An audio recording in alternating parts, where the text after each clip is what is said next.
وعلى آله وأصحابه أجمعين أما بعد.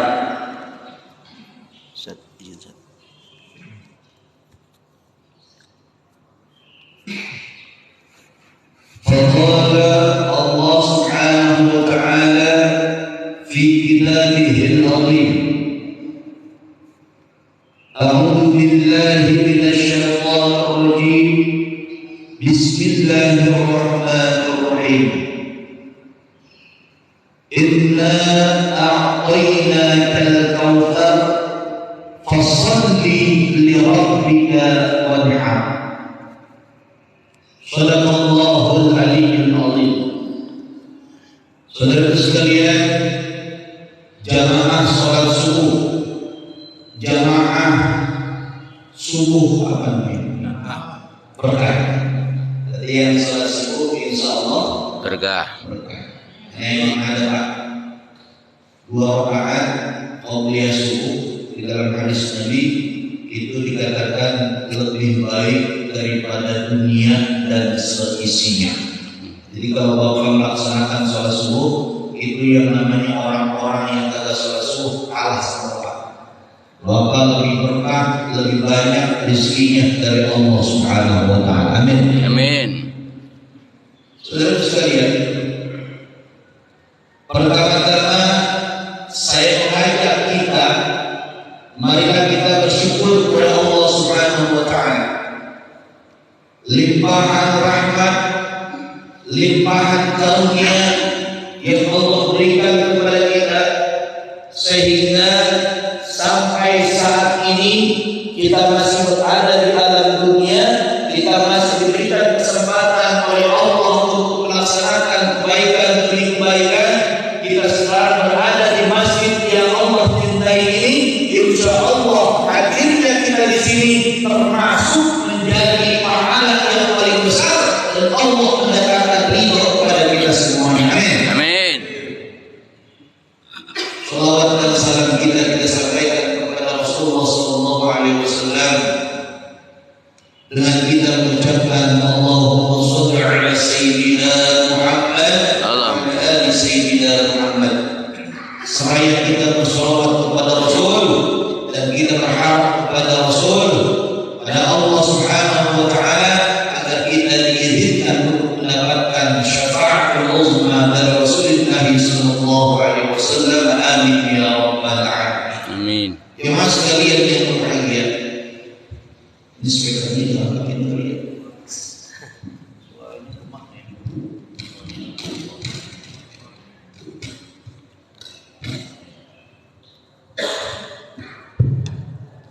Halo.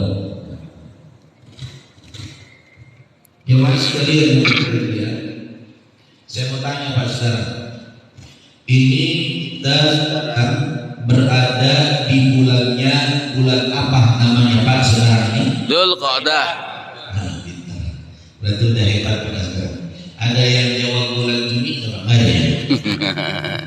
Sekarang ini bulan Dzulqa'dah, bukan bulan Apit. Apit ya. Ini bulan Apit itu kan kebanyakan orang bilang katanya bulan sial. Buat kecepit. Bulan apa? Kecepit. Ya.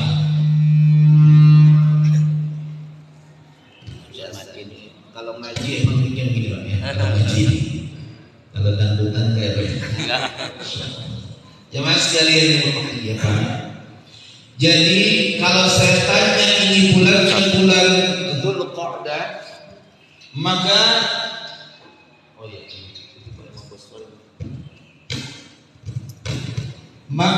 Pak, bulan Dzulqa'dah ini adalah bulan di mana enggak, ini enggak stabil. Di mana Pakai ini yang kecil. halo. Wah, ini ajan spesial aja bikin. Bagus. Gimana? Bagus di bawah aja. Di bawah aja. Alhamdulillah. Insyaallah bikin dosiar kalah ini Pak. Nah, saya bertanya, ternyata Bapak sudah menjawab bahwa bulan ini adalah bulan Dzulqa'dah. di mana bulan Dzulqa'dah adalah bulan persiapan bagi kita kaum muslimin untuk melaksanakan puncaknya ibadah kepada Allah, yaitu adalah pelaksanaan ibadah haji. Ustaz, iya dong, itu bulan persiapan ibadah haji. Buktinya kemarin ada yang walimatus safar, dia melaksanakan peringatan untuk mempersiapkan perjalanannya menuju Baitullah. Mereka yang melaksanakan haji, persiapan haji. Kita apa yang harus kita siapkan, Ustaz? Begitu kan Pak ya? Iya. Yang kita siapkan adalah apa? Kalau mereka yang mampu melaksanakan ibadah haji, mereka persiapan haji. Kita yang belum mampu melaksanakan ibadah haji, kita yang belum mampu berziarah ke makam Nabi, kita yang belum diizinkan untuk bertawaf keliling Ka'bah, kita yang belum mampu diizinkan untuk bersa'i antara Safa dan Marwah, maka Allah perintahkan kita untuk melaksanakan amanah penyembelihan hewan kurban. Apa Pak? Hewan kurban. Pembelian hewan kurban. Maka pada kesempatan kali ini saya akan membahas Pak. Saya akan sampaikan, ini kita umat Islam yang agak berangkat haji. Wajibannya yang kedua yaitu melaksanakan penyembelihan hewan kurban, dan penyembelihannya pada hari puncak ibadah haji juga. Mereka puncaknya di Arafah, kita di sini di Indonesia berlebaran hari raya Idul Adha. Tuh Pak, sekarang saya mau tanya Pak, Bapak punya rumah apa kagak Pak? Punya. Pak, Allah. kenceng Pak.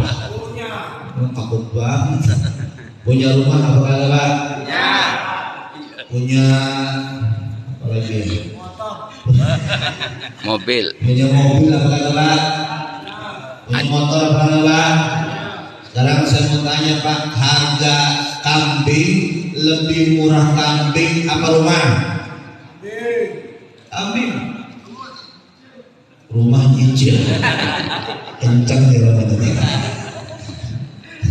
Rumah nyicil, kapan lunas Pak?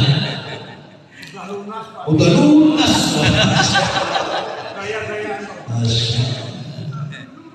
Ini saya mau ibaratkan begini Pak. Kalau Nabi Allah Ibrahim alaihissalam mendapatkan amar, mendapatkan perintah dari Allah Subhanahu wa taala untuk mengorbankan putra satu-satunya. Pak, putra Satunya. putra yang pertama, tetapi dari istri yang kedua. Ulangin lagi. Lah emang bener Pak. Salah saya. Putra yang pertama satu-satunya dari istri yang kedua. Ini anak udah diidam-idamkan dari belum lahir Pak. Bahkan Nabi Ibrahim selalu berdoa, Rabbi habli minas salihin. Ya Allah, berikan saya keturunan yang saleh. Bunting bininya yang kedua terus lahir. Pas ketika lahir anaknya beranjak mulai gede-gede, dapat perintah dari Allah. Nabi Ibrahim mimpi, kata Allah Subhanahu wa taala, ya Nabi Allah, wahai Ibrahim, korbankan putra kesayanganmu untuk diriku. Itu di dalam percakapan Allah dengan Nabi Allah Ibrahim. Maka Nabi Allah Ibrahim lalu kemudian mengajak putranya Ismail alaihi salam. Allah fil manam, saya bermimpi wahai Ismail, inni atau anni azbahuka, saya menyembelih engkau, saya disuruh menyembelih engkau wahai Ismail. Maka Nabi Ibrahim meminta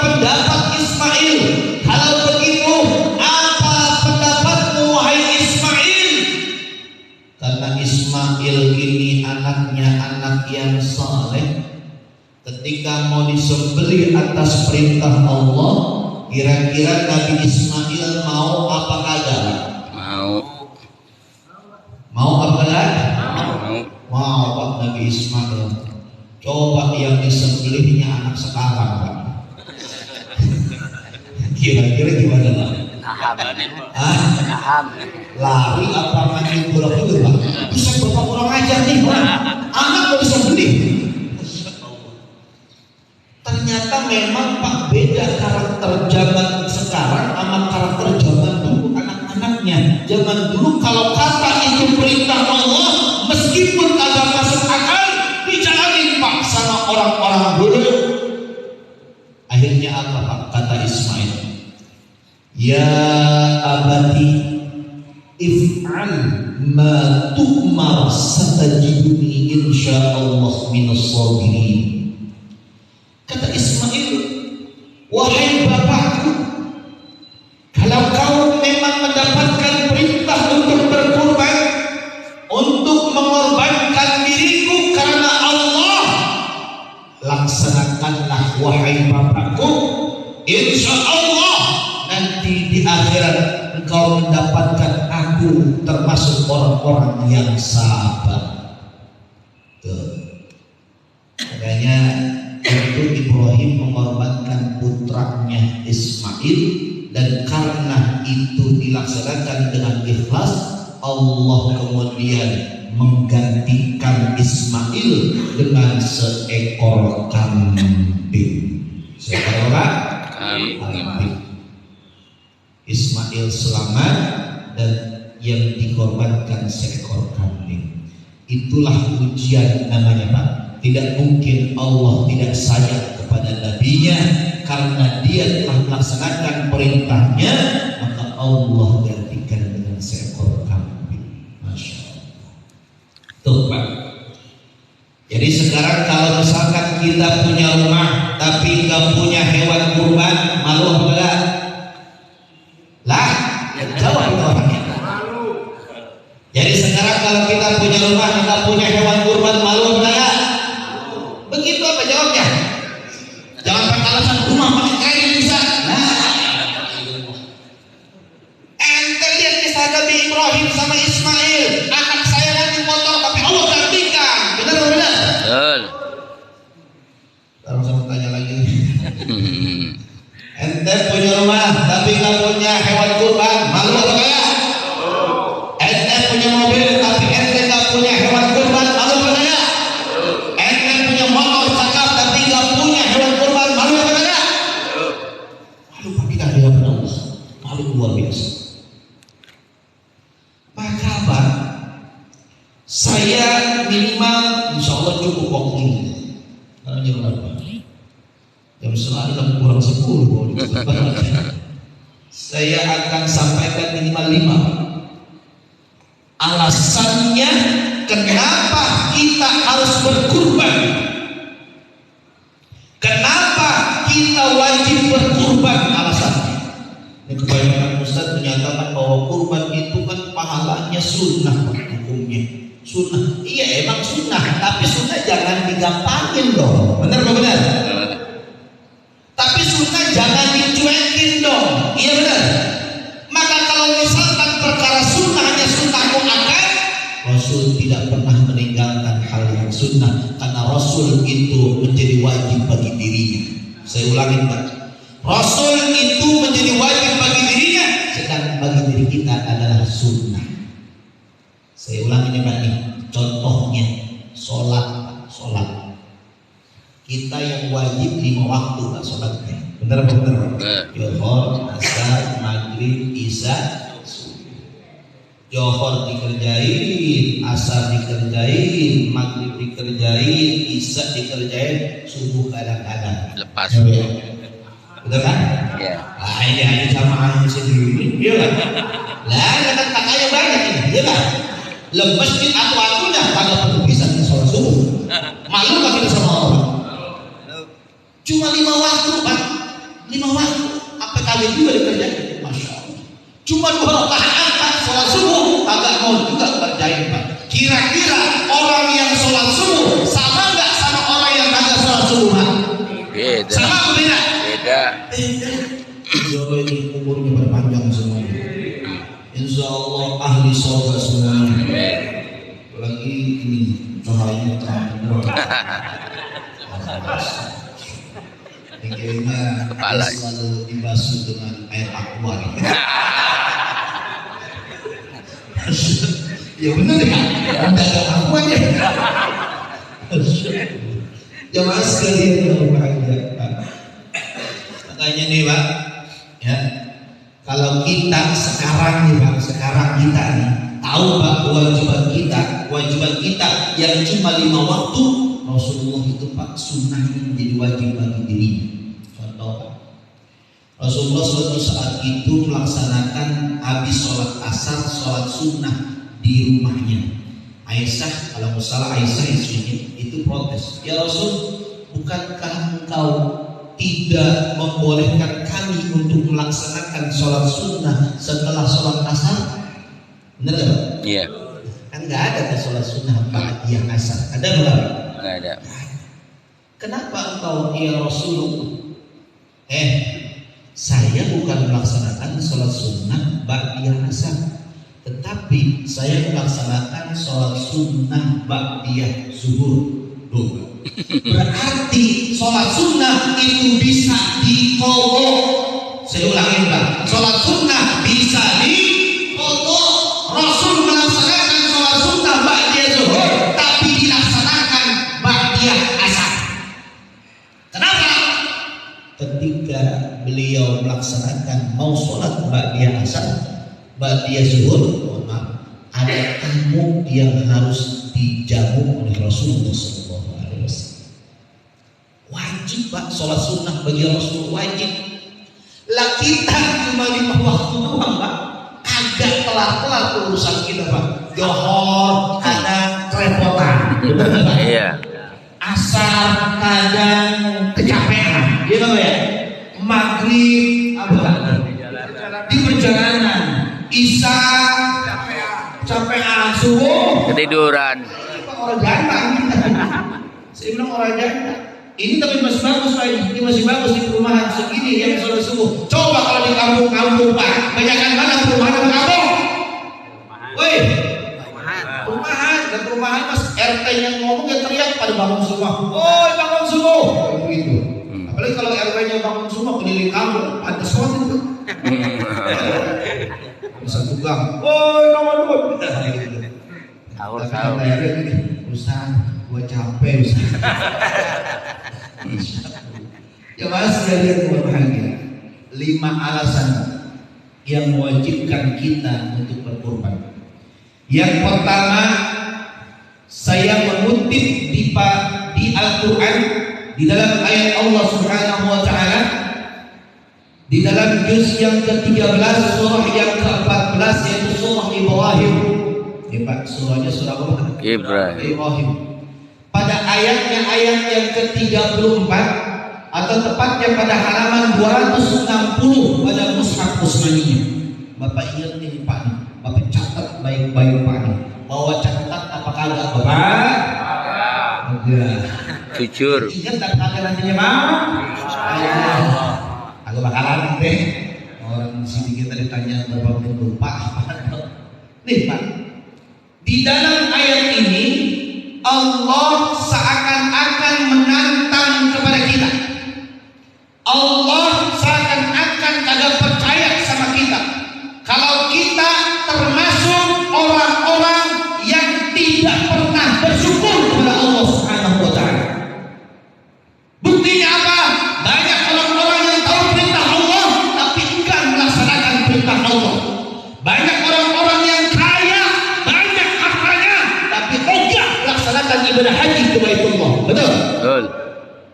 Banyak orang-orang yang punya hartanya tapi ogah melaksanakan pemotongan hewan kurban. Benar benar? Benar. Ini kalau besok satu orang di sini satu kambing, maka udah ketahuan 1, 2, 3, 4, 5, 6, 7 satu sapi itu Pak. Ya Pak. Banyak nih Pak, Masya Allah. Siap nggak Pak kita berkorban Pak? Siap nggak? Insya Allah. Siap nggak kita berkorban Pak? Insya Allah. Jangan Insya Allah, jawabnya siap gitu. Siap. Nah, dia ngomong insya Allah. Udah ketahuan itu kagak mau gua. Siap nggak Pak kita untuk berkorban Pak? Ya. Ibu-ibunya saya mau tanya karena kuncinya rumah tangga adalah ibu-ibu. Kalau ibu-ibu kan yang pegang duit. Iya. Ibu siap nggak berkorban Ibu buat besok lebaran haji Ibu siap apa enggak? Alhamdulillah. Bendahara kita sudah siap Pak. Tinggal Bapak ngomong di rumah langsung. Kata istrinya Pak langsung mengeluarkan catatan Pak. Mas ini pengeluaran bulanan.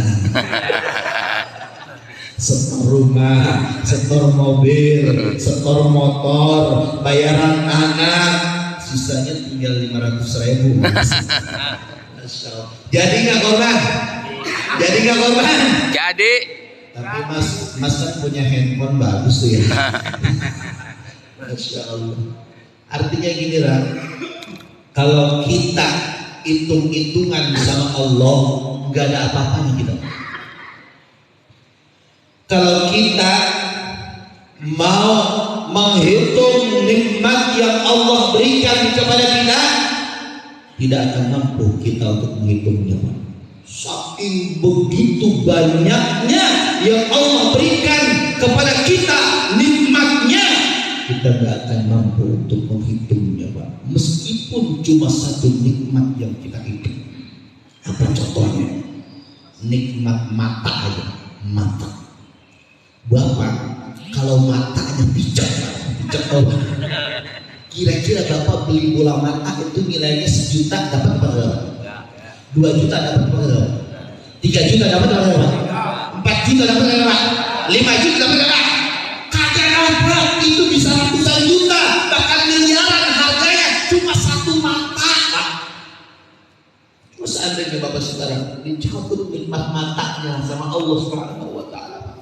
Sama kambing 3 juta rupiah Pak. Woi. Kambing murah atau mahal Pak? Nah begitu. Ulangi lagi. Murah atau mahal kambing Pak? Nikmat satu mata aja kita nggak bisa membelinya Pak. Apalagi kita masih diberikan kesehatan oleh Allah Pak. Kita bisa berjalan, kita bisa melihat mata kita bisa mendengar telinga kita bisa merasa lidah kita Pak. Masya Allah. Makanya ketika kita melihat Pak ayat Allah yang Allah katakan di dalam Al-Quran, A'udzubillahi minasyaitonir rajim. Allah.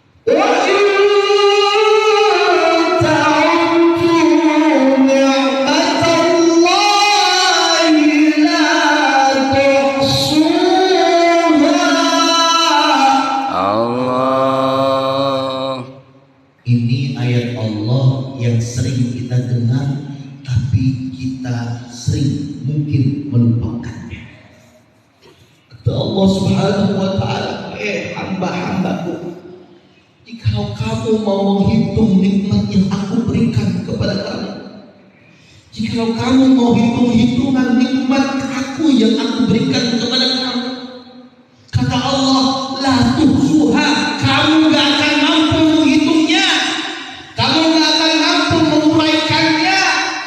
Jangankan ketika kamu baru beronjol ke alam dunia, bahkan helaan napas yang aku berikan kepada kamu, kamu tidak akan bisa mengembalikan nikmat itu kepada diriku.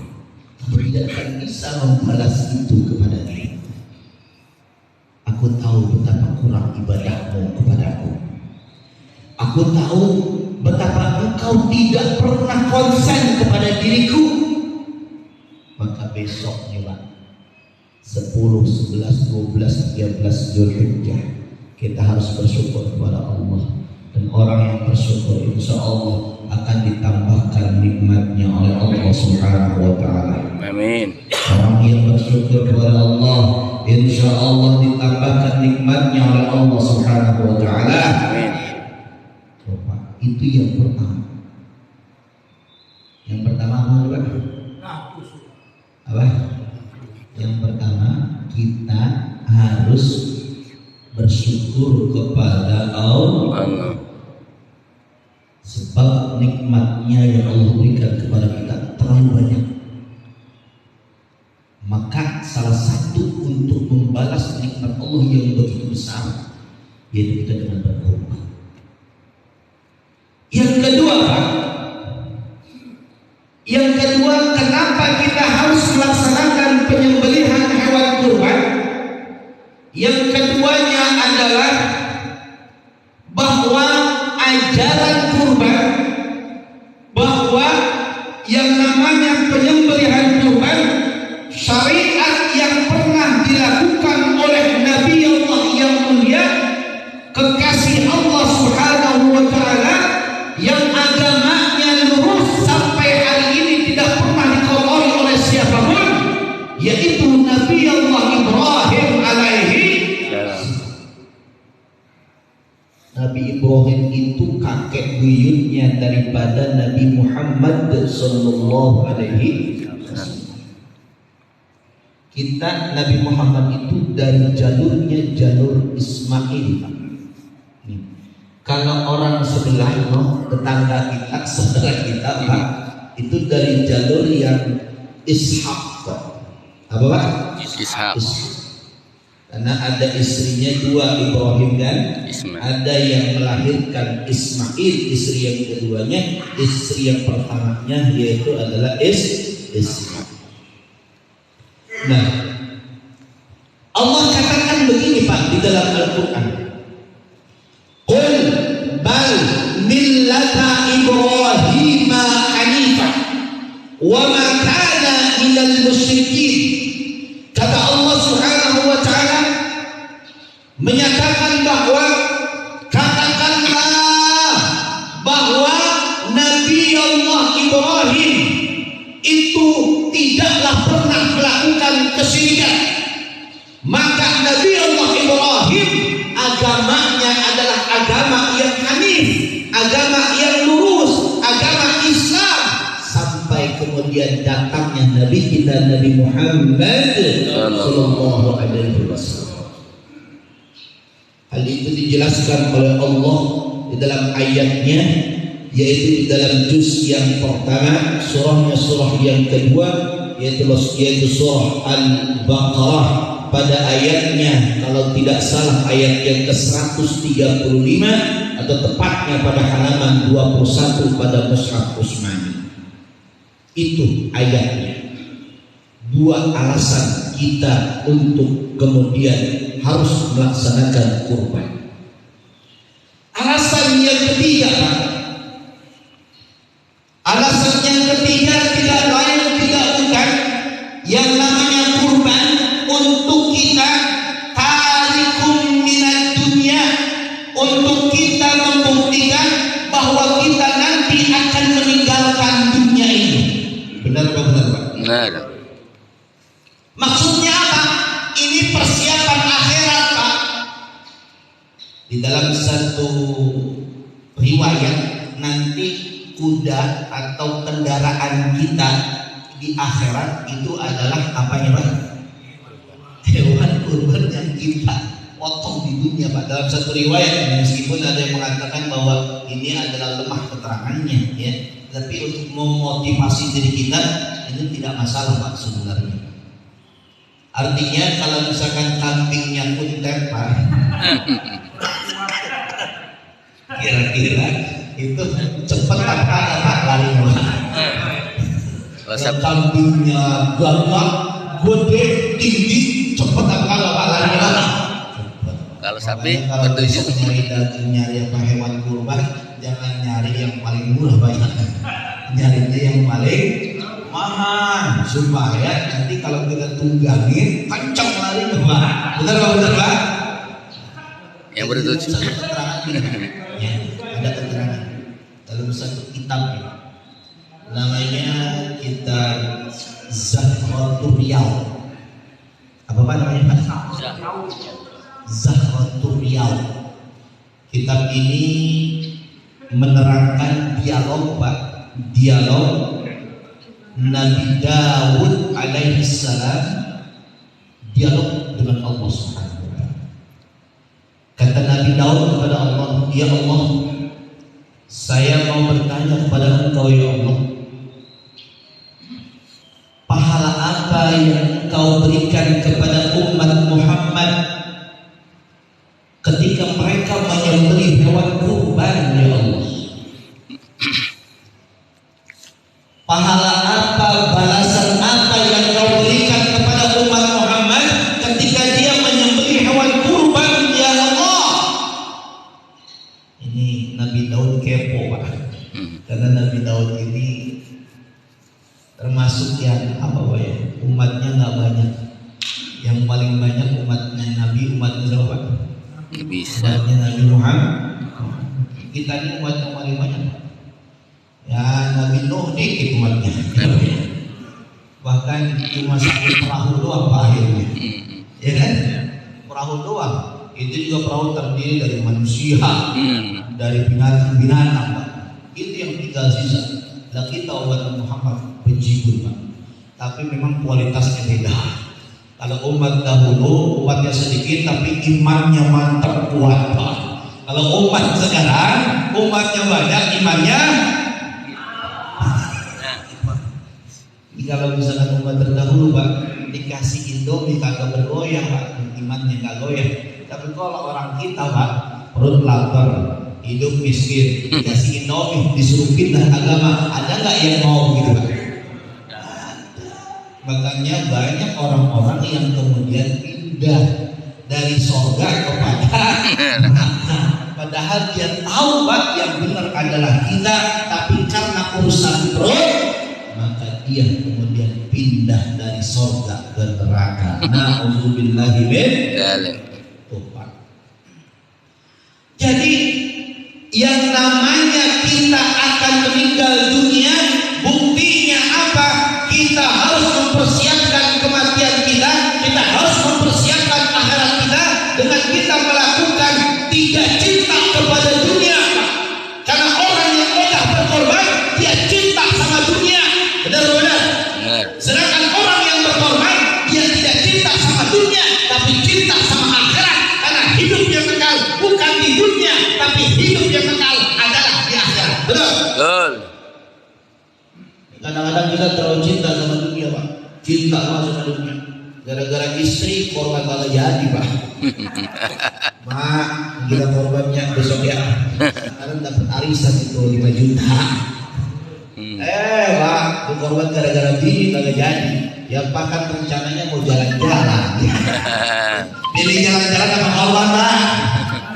Korban mau jalan-jalan. Korban yakin Pak. Berani sama bini ngomong gitu. Masya Allah Pak. Coba orang istri ladan amal soleh istrinya soleh, istrinya solehah, insya Allah suaminya soleh.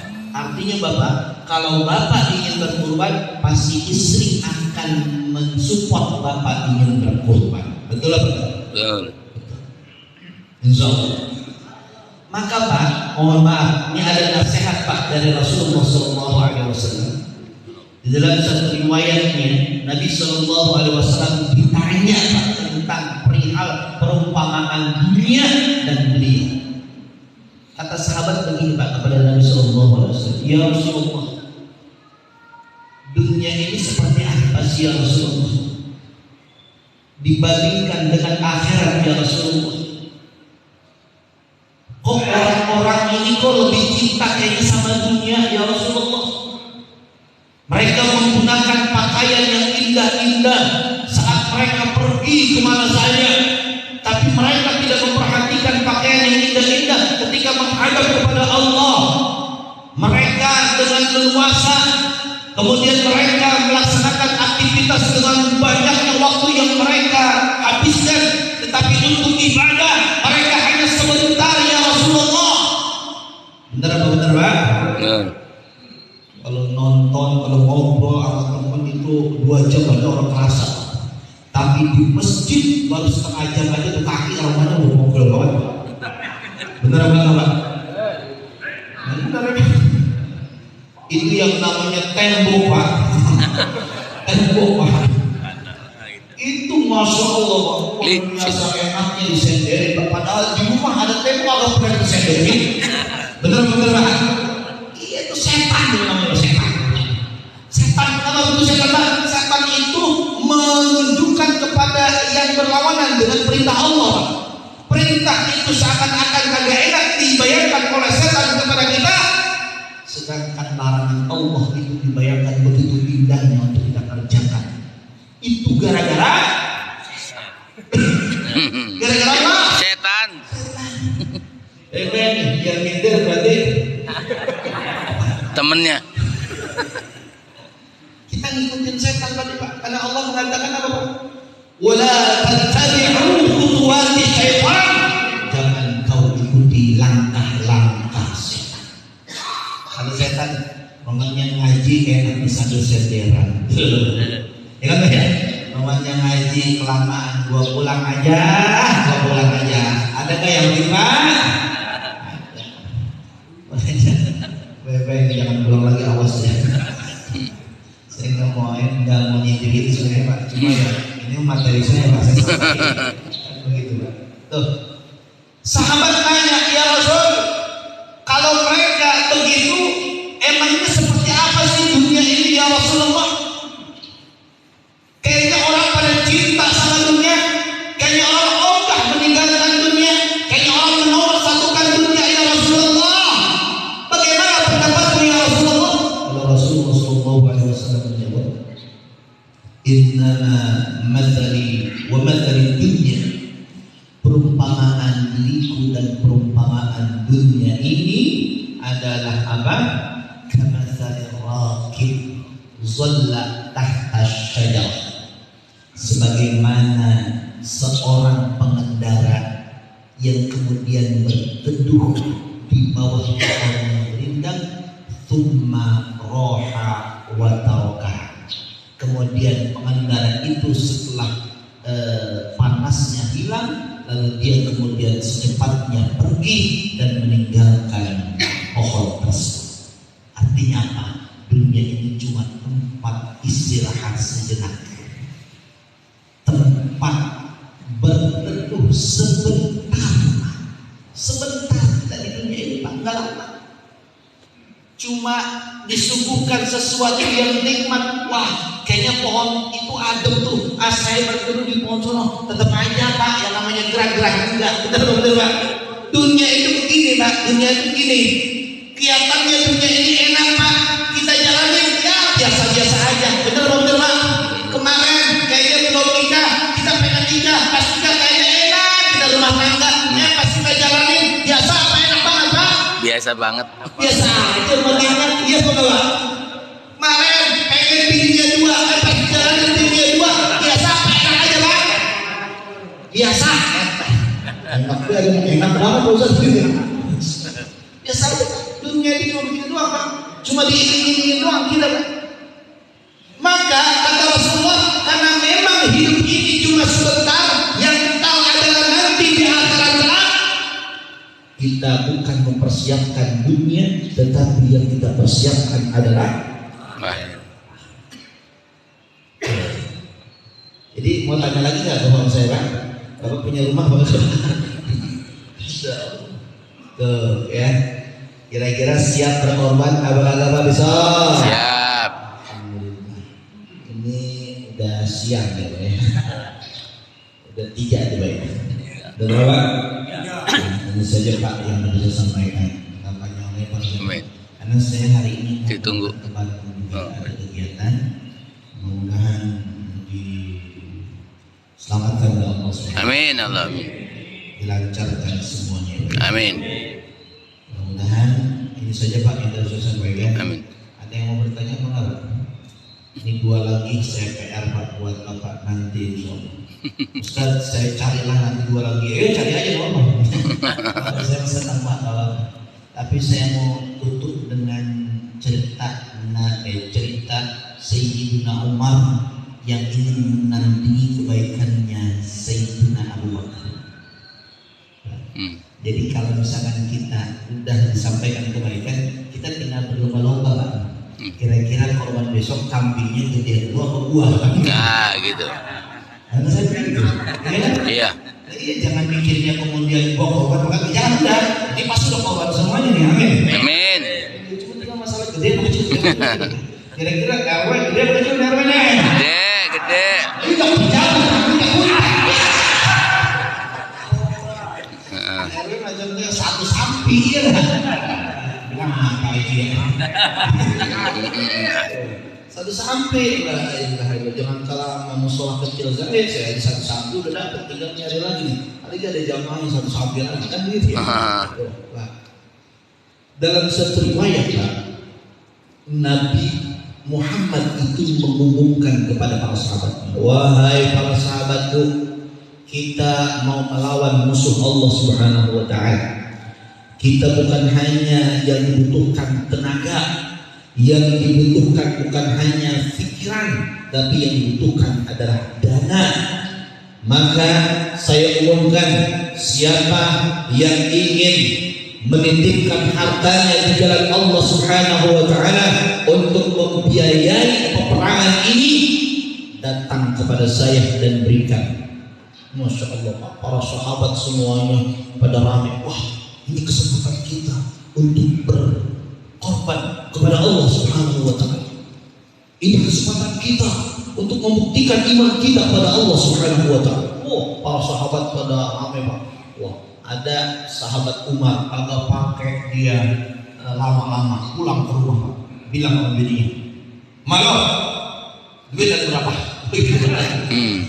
Ada nggak bapak nanya begitu ntar pulang rumah? "Malo, duit ada berapa?" Kata ini logika kita nalarkan ini Pak.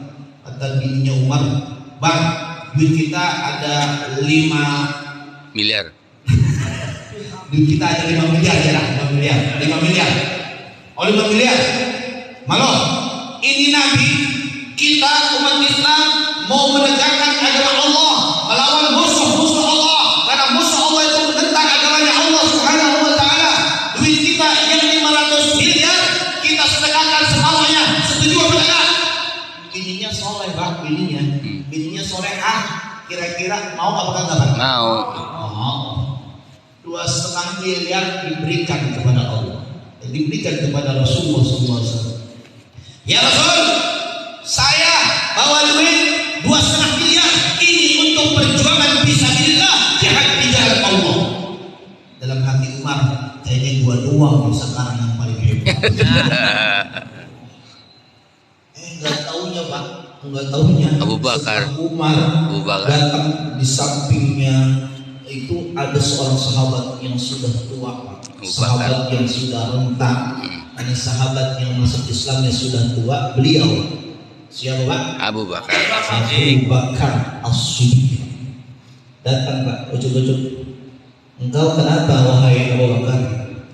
Ya Rasulullah, ini ada harta yang aku punya, aku berikan kepada engkau untuk di jalan Allah. Rasulullah kemudian bertanya, wahai Abu Bakar, apa yang kau sisakan untuk keluargamu? Ini semua engkau berikan kepadaku untuk di jalan Allah. Ya Rasulullah, ini harta yang aku berikan kepada engkau seluruh daripada harta yang aku miliki ya Rasulullah. Engkau bertanya untuk keluarga engkau, untuk keluargaku, apa yang aku tinggalkan ya Rasulullah? Tidak lain tidak bukan ya Rasulullah. Yang aku tinggalkan adalah siapa? Yang aku tinggalkan adalah yang memiliki alam semesta ini, yang memiliki kekayaan yang luar biasa. Siapa? Untuk keluargaku, aku tinggalkan Allah dan Rasulnya. Coba. Kira-kira ini Pak, mantepan mana Pak? Abu Bakar atau Umar Pak? Abu Bakar. Jadi kalau Bapak sekarang ditanya nih, kira-kira kambingnya gede apa kecil Pak? Belum tahu. Kali kalau ditanya Abu Bakar kayak Bapak juga, ente mau ngimpakin seluruh hartanya, bingung ente. Ntar kira-kira habis bulan haji ke punya rumah Ustaz. ini motivasi buat kita Pak. Ayo kita berlomba-lomba dalam kebaikan, apalagi besok bulan haji yang itu dianjurkan kita untuk berkorban, jangan sampai kita tinggalkan. Insya Allah kita istiqomah sampai melaksanakan perintah Allah Subhanahu wa Ta'ala. Amin. Amin ya rabbal Alamin. ini saja yang dapat kami sampaikan. Sekian, terima kasih. Saya mohon izin Pak, nanti mungkin bisa langsung pamit ke saya, Ya. karena saya harus berangkat ke Bandung jam 9, jam 8, jam 9 saya harus sampai ke sana Pak. Terima kasih. Wallahu a'lam bishawab, wallahu muwaffiq ila aqwamit thoriq. Wassalamualaikum warahmatullahi wabarakatuh. Waalaikumsalam warahmatullahi wabarakatuh. Terima kasih pada Kiai Uji Samin Sabtu SPD yang telah menyampaikan tausiahnya, memotivasi kita semua. Mudah-mudahan apa-apa yang disampaikan oleh beliau dapat kita terang dan kita laksanakan.